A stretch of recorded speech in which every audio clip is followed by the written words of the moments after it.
other big cue ready to watch out for India is, of course, the budget.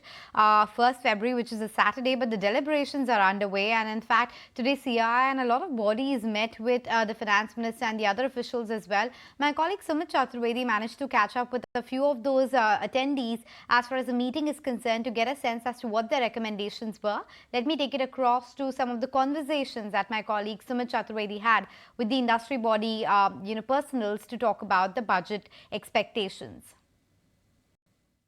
We have suggested, there are several suggestions to boost consumption, out of which one is on the income tax front, one is on the relief on the excise. There are also suggestions that in the details we've also made on consumption vouchers. There are also suggestions on, the minimum wages as far as Manrega is concerned, to go to what the expert committee has recommended.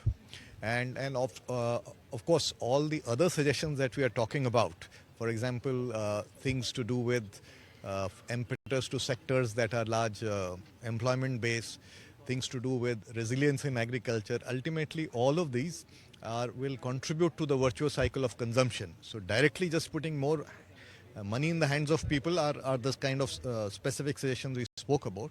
But all of what we are speaking about actually is going to give more impetus to economic activity and therefore consumption. On the taxes issue, what are the main taxes demand or recommendations you have asked?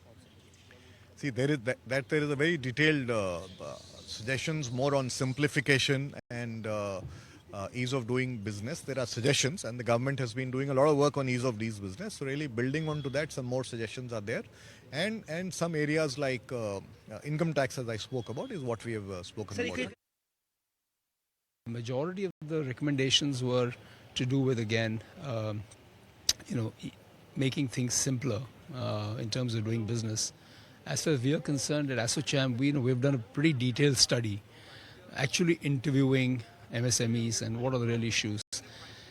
So I think our request was really to see wherever possible in this budget to try to simplify things. If it's not in the budget, some of them don't come in the budget, of course, but they can be attached separately. So we have given the government a lot of data on actual hard issues and compliance and see what can be simplified. I think one of the big things for MSMEs is the flow of credit. I mean, that is still a bit curtailed.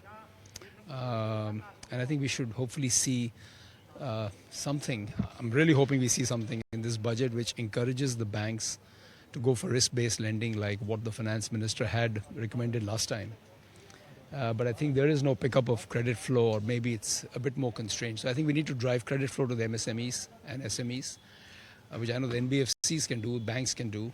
But so I think that's a big one. Collaborative suggestions for the government to consider on various policy perspectives, especially in the face of aggressive the dumping from China on many products, the slowdown that the Chinese economy is facing, and that was a common theme that I could pick up from a lot of the industry associations where they spoke of many products being sent to India at low prices. So there was some commonality in the theme across all the industry associations. That is something that I could pick up. As far as the other proposals go, there were some suggestions on indirect taxes. GST proposals, of course, I think the suggestion is that this is perhaps not the only or the right forum to bring these up to. There were a lot of actually engaged discussions on many of the government outlays as far as government investments go, I think, which again the Finance Minister gave a patient hearing to. It was very, very interactive, my first such occasion, and it was extremely participative and interactive. On the direct tax and indirect taxes, what are the recommendations you made? So indirect taxes, I said, this is, I think it is perhaps not the right forum to make these recommendations. There is a GST council and the forum is perhaps different. The proposals that we had made were more on direct taxes. There were certain suggestions around the way certain calculations were made as far as Section 56 goes, which is one of the suggestions that we had made. But I think they were all given a patient hearing to. I'm sure the government will consider these favorably. If you like this video, then like, share and subscribe to ET Now.